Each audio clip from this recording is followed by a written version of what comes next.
Hey guys, how's it going? Welcome to my studio. This is Paint with Lovejoy. Thanks so much for joining me today.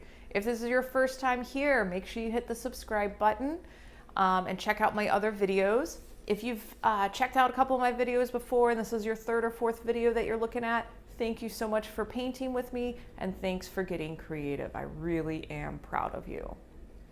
In today's painting, you're going to paint this really cute dog and you're going to get a lot of comfort with mixing your paint to make your colors and also layering your paint on the canvas. We're going to go through at least 2 layers to kind of get a bit more of an opaque coverage and give a little bit more depth as we paint the fur. So it's going to be a lot of fun for you. What you're going to see in the description box below is a link to a supply kit.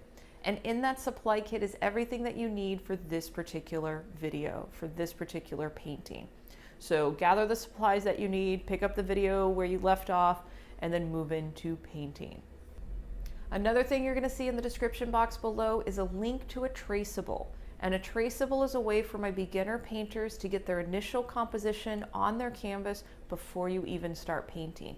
And it kind of takes away some of that beginning stress of trying to get your composition on there.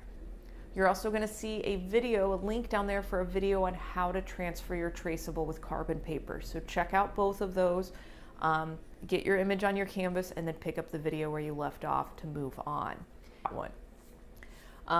When you are done painting and you're kind of ready to take your skills to the next level, I want you to check out my Paint Your Pet class on my online school, paintwithlovejoy.com. And the Paint Your Pet class is geared towards first-time and beginner painters, and you will be working from an actual photograph of your pet. So you'll learn how to crop the photo, transfer it to your canvas, you'll learn how to mix the colors specific to your animal, to your pet, and you'll go through the process, which is a really simplified step-by-step process.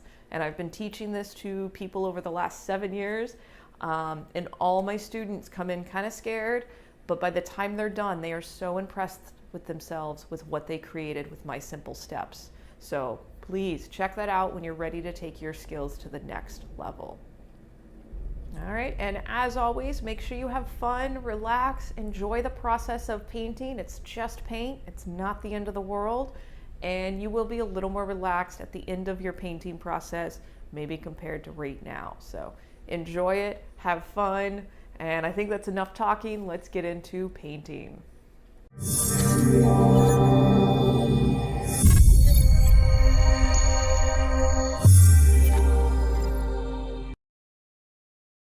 Hey guys, this is going to be a fun painting, so head on over to where you have all your supplies, make sure you turn on your favorite music, and as always, take your progress photos.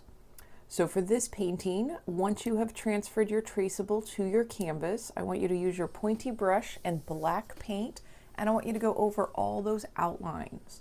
And as you're working on the outlines, play with the pressure of your brush. Light pressure will make a skinnier line. A little more pressure will make a wider line. And right now you're just getting comfortable with it. We are going to repeat this step at the end of the painting. So if you kind of mess up or you've got different widths of lines, totally okay. Your muscles are learning a lot right now as you are just going over it and getting comfortable with the pressure of the brush. If you're one of my first-time painters and you're holding your breath, make sure you take a big inhale for me. It is not to your benefit to hold your breath ever, but especially not while you are painting or doing something creative. So even if you just laugh a little bit at yourself, that gets some oxygen into your body, and just have fun. And again, you can reference the traceable to see where all those lines are, and you can see at the eyes that I do fill in the pupil and I leave that white dot. If you happen to go over that white dot, don't stress, because a little bit later in the video, I redo the eyes. And make sure when you are done with your outlines, pause the video, take your progress photo. We're going to be moving into the background, and I'm going to be making a light teal. So it's white with a touch of teal, and you can make it to the shade that you like. And try a wide stroke, skinny stroke, or an X marks. Try all 3 of those brush strokes as you're playing with the background, and then whichever one that you're feeling a little more comfortable with, you can use that to fill up the portion of your background. And you are going from those black outlines to the edges of your canvas or paper. And I do recommend that you fully let those black lines dry before you move into painting your background. It'll just make it a little bit easier for you. If you do not wait for it to dry and you happen to get a little bit of that black paint in your background, just take a paper towel, wipe off where that black paint was, and continue to reapply your background. Now, if you have to mix your color 2, 3, 4, 5 times while you're doing your background, don't stress about getting the exact same shade each time. Having some variety in your background is to your benefit. So right here you can see where I'm grabbing that white, slapping it on a couple spots on the background, and then kind of with light pressure just moving my brush right on top of it. And like I said, this is called wet on wet blending. You can do the same thing with your direct teal or your direct color that you're using, or you can even introduce new colors into your background. And this is also a part that if you feel like finger painting, this is a lot of fun to just get your hands dirty, move the paint around, play with how it feels to kind of squish it and blend the colors, but just have fun. You are an adult kindergartner right now. So pause the video, take your progress photo. We're going to move into black paint, and we're going to start with the mask of this boxer. So I am using the middle-sized brush and straight black paint and placing these in kind of specific areas. And all I want you to do at home is just observe the area and the shape that I make and do your best to mimic that on your canvas. It does not have to be exact. And as you are doing this, you are strengthening your eye-hand coordination. You're looking on the screen and then you're applying, interpreting and applying to your canvas with what you see. So the more that you paint and the more that you are training your brain to do this, the more observant you're going to become, and the easier some of these shades will be to see after you've done a few paintings. So be kind to yourself in the beginning process of painting and just keep going at it. You know, this is an escape from the world, and it's kind of nice how you just can zone into the canvas and create something. So now we're making a dark gray, and that was white, a little bit of white with black, and it may be kind of hard to see where I am placing it in comparison to the black. So just again, do your best to observe the placement of where I put it and the little bit of a difference between the shade. My dark gray is pretty dark, so depending on your monitor or your tablet or phone or whatever you're watching it on, the dark gray and the black may look very, very similar. So again, you're just using your power of observation to see the general place of where I put them. And if you have to again make your shade of dark gray a second or third time, don't stress about the exact same shade every time. And I am just basically making little dots and overlapping the dots, just kind of squishing it with my brush.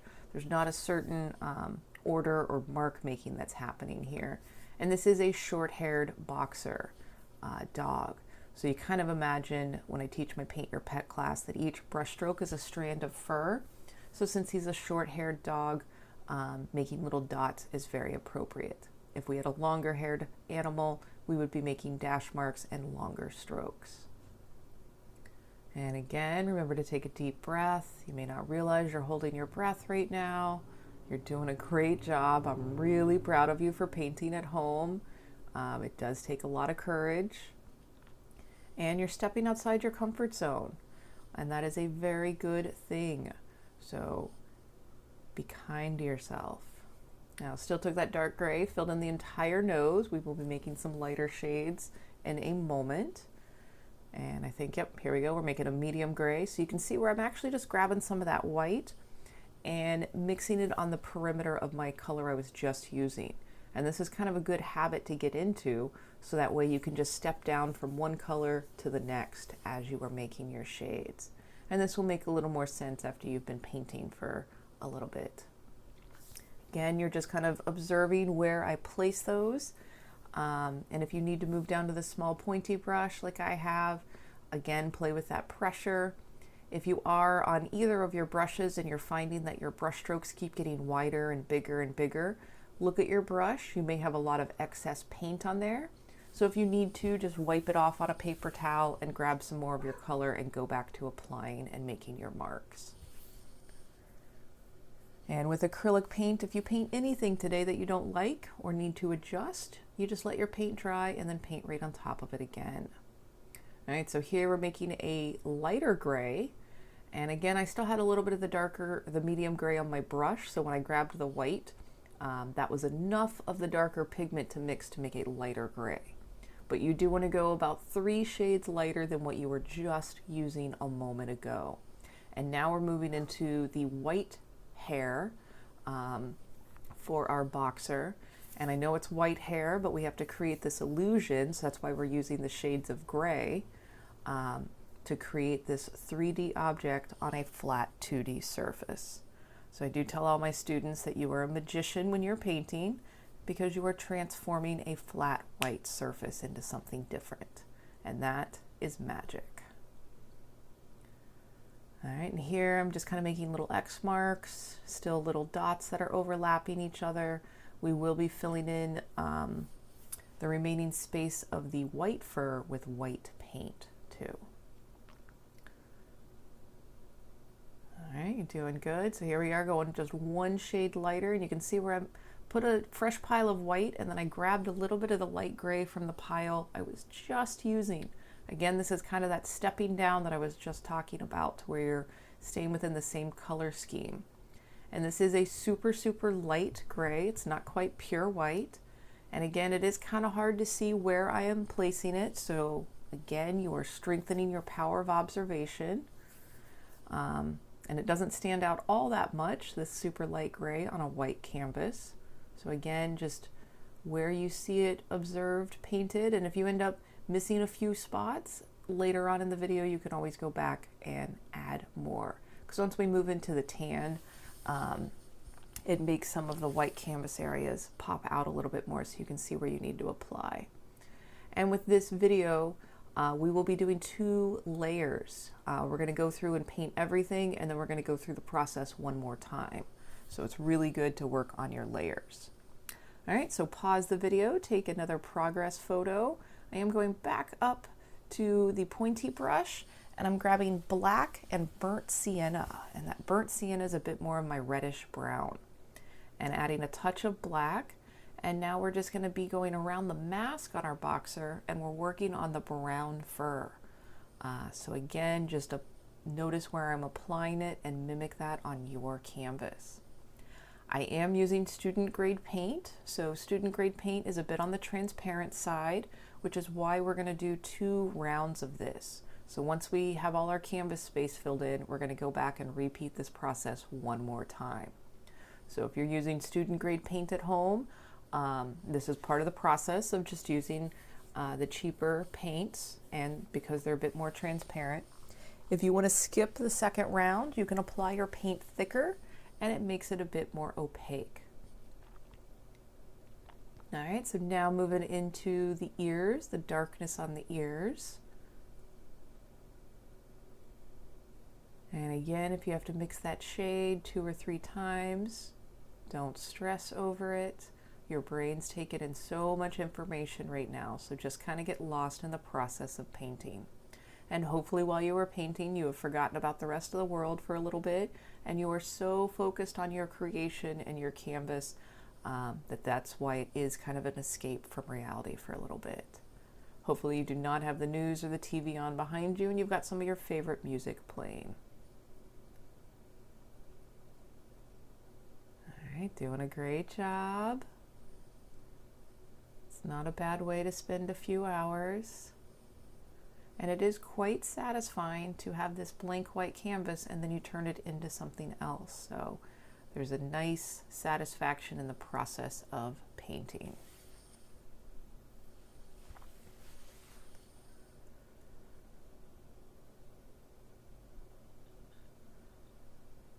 All right, and again, just kind of going over it a little bit more. I am applying my paint a little bit thicker, and then I'll be moving down. We'll be moving into our burnt sienna and raw sienna, and then raw sienna, and then white. So just kind of, we're starting with our darkest shades and working backwards. So here I've grabbed just that burnt sienna, that's that reddish brown. And again, it's on the transparent side, so you can see different opaqueness, I guess would be the correct word, as I apply it. So again, that second round that we'll do a little bit later on in the video is really important, and it's nice that you get to see at home what a second layer of paint does for the composition of your painting. All right, doing good. And again, if you end up painting this color in a wrong area, or maybe you slip and you get some of this brown and where the white fur should be, don't stress. We just let the paint dry and you can apply a new color on top of it. All right, so now we're actually getting the raw sienna and burnt sienna, doing about a 1-to-1 ratio.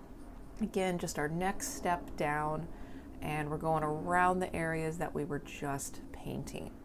And if you are painting a bit on the swift side and your darker color you were just using is still wet, as you apply this new color next to it, you do have the opportunity to do a little bit of blending. So that way there's a transition between the two colors.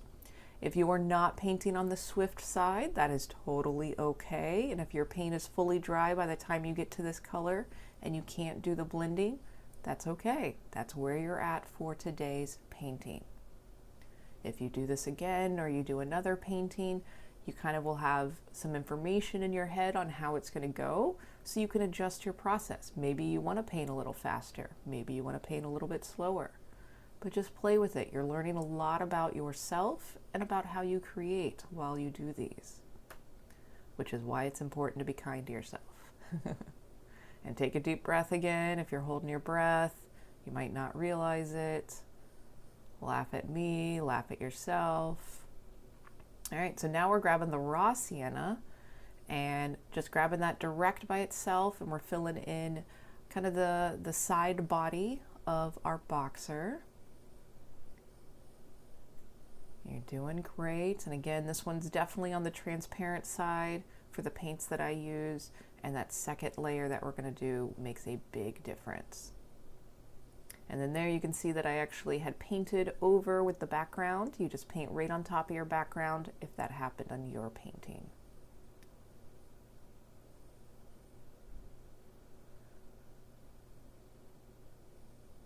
All right, just going back up, adding a few more layers on there. All right, pause the video, take a progress photo. Now we're going to go back up to the burnt sienna and black.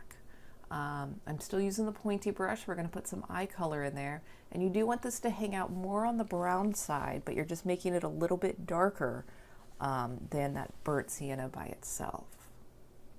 And I am going around that pupil, there we go, on both of them. And again, if you happen to go over that little white dot, do not freak out, because I think at a little bit later point in the video, I paint over it and then reapply the white dot. All right, so now our dog has his eye color. And oh, that's right, we still have the last of our white space. So using any of your brushes, clean them out really good. You're gonna grab that direct white paint and any canvas space left on the chest or the muzzle of our dog, I want you to fill it in with white paint. Super exciting, I know, to paint white on a white canvas, but we need at least something on that surface so that way it's kind of even with the other layers of paint. So again, any canvas space still left without paint on it, just take your white paint and apply it right on top of the canvas. If you overlap some of those shades of gray, totally okay. Like I said, we're going to be doing a round 2 on this boxer, and it really just kind of gives him even more of a 3D value, a bit more opaqueness, and just kind of brings him to life a little bit more. You're doing a great job. All right, pause the video, take your progress photo. You are at what we call the underpainting, where there's no canvas space left. So now going back to the black, and we're going to just basically repeat that process, going from dark to light. So going back to the black, you can see where I'm adding the nostril, a little bit of an outline around the nose. We'll go back to the mask on our boxer and add more. Again, you are just observing the places that I place it on the canvas and doing your best to mimic that on your canvas. If you are inclined to want to get more into pet portrait painting, I do have an online school, Paint with Lovejoy, and I have a Paint Your Pet class in there. So definitely check that out. It is geared towards first time and beginner painters, and you will be working from your own photograph. All right, so moving right down the line, I'm doing that burnt sienna and black mixture and going back into kind of the brown fur. And you can already tell just by doing the second coat, the color's a lot richer, it's a lot more bold, we've got better coverage. So this is why a second coat is nice, especially with using acrylic paint, student grade acrylic paint, and a lot of painters. There will be many, many, many layers on their paint. So don't feel like you just have to do 2. If you end up painting at home and realizing that you end up getting to 5 or 10 or 20 layers of paint, that's okay. That is one of the nice aspects of acrylic painting. All right, and again, just going over those dark spaces. You're doing a great job. The rest of the world disappears for a little bit. Maybe you're painting with friends, maybe you're painting with your family members, maybe you're painting by yourself. Either way, I hope you are enjoying it. All right, so now moving right into the burnt sienna. And again, just going right on top of where we placed it before, overlapping a little bit from the color we just did with the darker, so you can do a little bit of blending. And again, the more that you paint, the more comfortable that blending comes, as well as holding the pressure of your brush and mixing colors. So this is just a skill that you can constantly build on the more that you do it.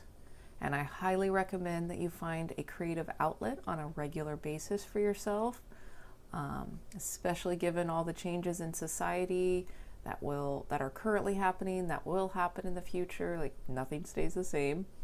But finding creative outlets helps you manage and endure and get through changes in your life, changes in the world. All right, so now we're using the raw sienna and burnt sienna mixture. Again, that's about a 1-to-1 ratio, and painting it right on top of where we applied it in the first round. And already you can see how it gives a bit more opaque coverage. It just looks nicer, it looks fuller, and it's taking on a bit more of that 3D element.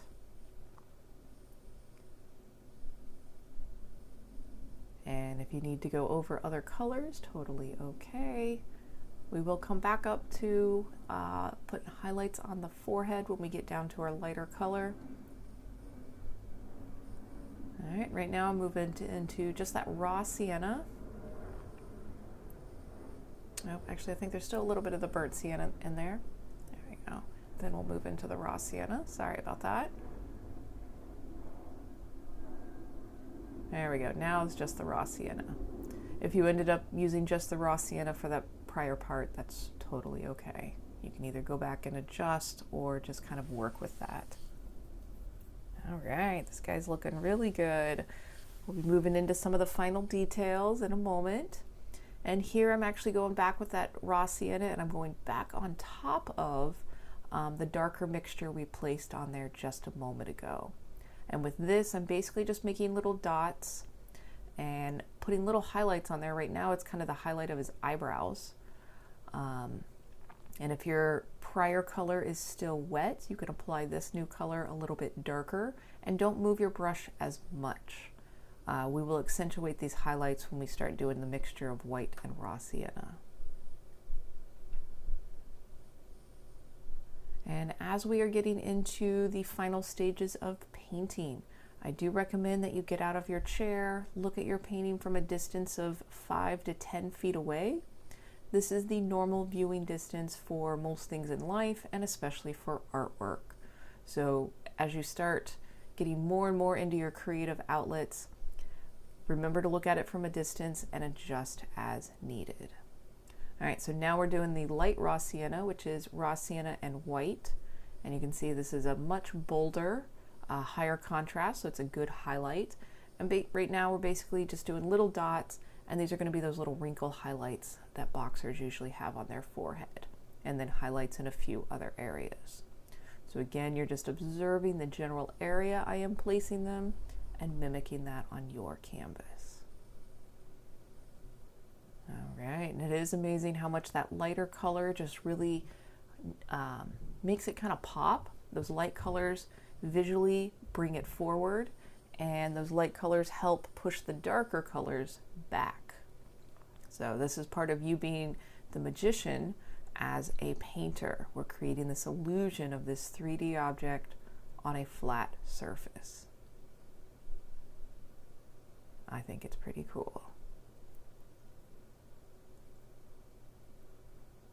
All right, I think we do go over the eyes one more time, so we'll be going through that.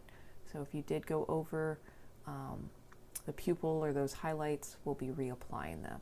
So pause the video, take your progress photo. All right, now we're using white paint. We're going to put some highlights on the nose. There we go, right under the nostril.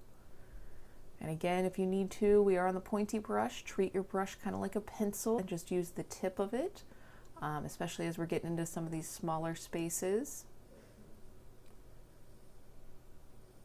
And just giving a little bit of a highlight around the eye, on the outside of the eye socket. Just draws more attention. Again, these are just tiny little dots overlapping each other. Doing a little bit of the dots kind of on the perimeter for where the white fur and the black fur would meet. So some of these dots that I'm making, some of the gray underneath you can see through.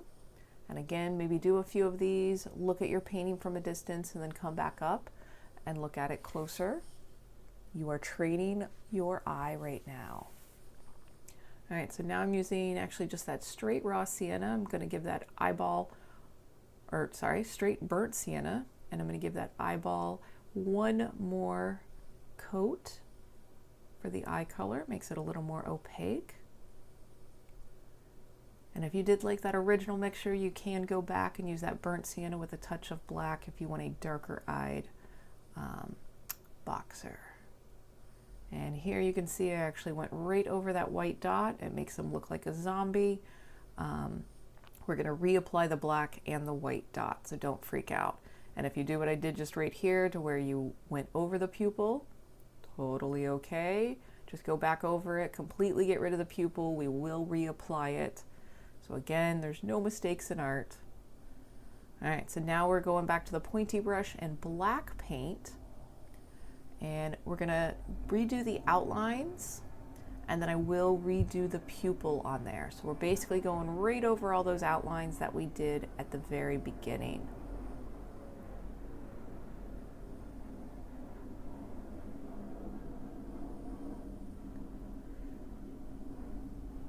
And as you are doing these outlines, I do recommend that it's a bit of a wider line, so that way it's overlapping the colors of the dog and a little bit of the background when you get to the perimeter.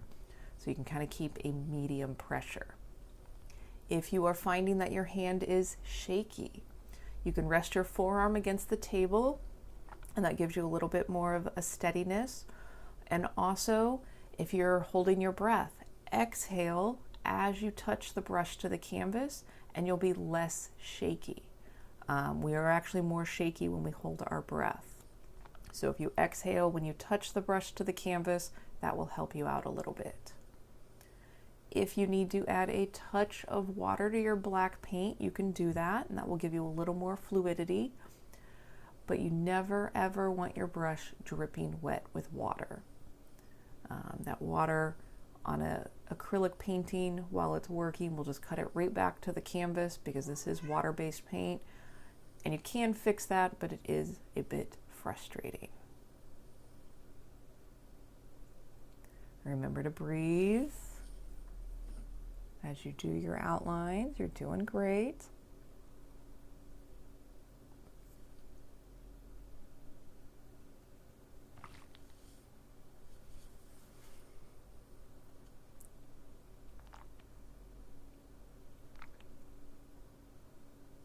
We're gonna have to do a lot of editing on this.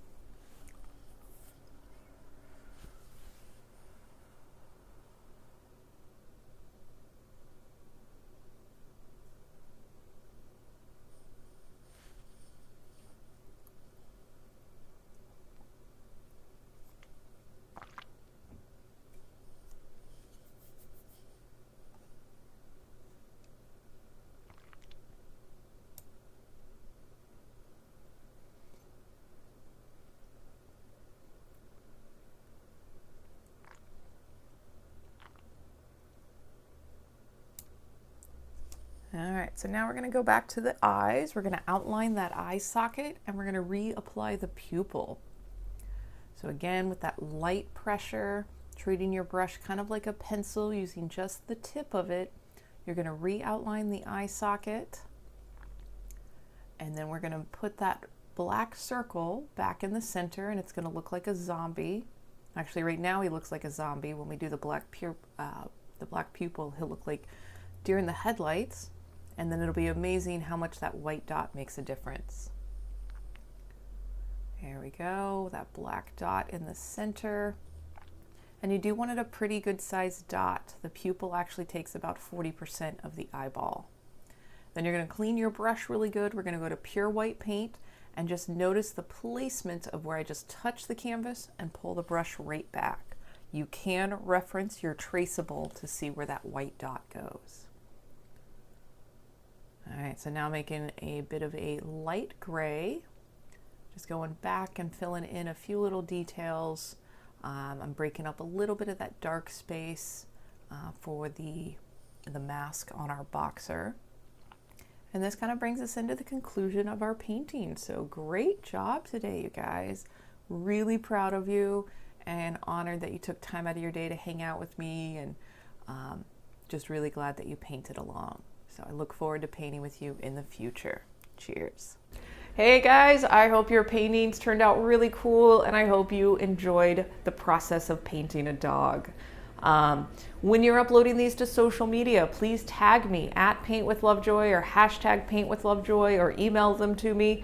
It truly is through your feedback, your photographs, your response, your encouragement that continues to make this channel go. And gives me inspiration to create more. So let me know how you're doing at home. Also, feel free to leave a comment if you want me to paint something specific in the future, or if you have any comments or questions. I do try to check those twice a day and respond to all the comments on YouTube. So thanks so much for painting with me today. I'm honored you took time out of your day to spend it with me, and I'm so proud of you for painting at home. Keep up the good work, and until next time, cheers.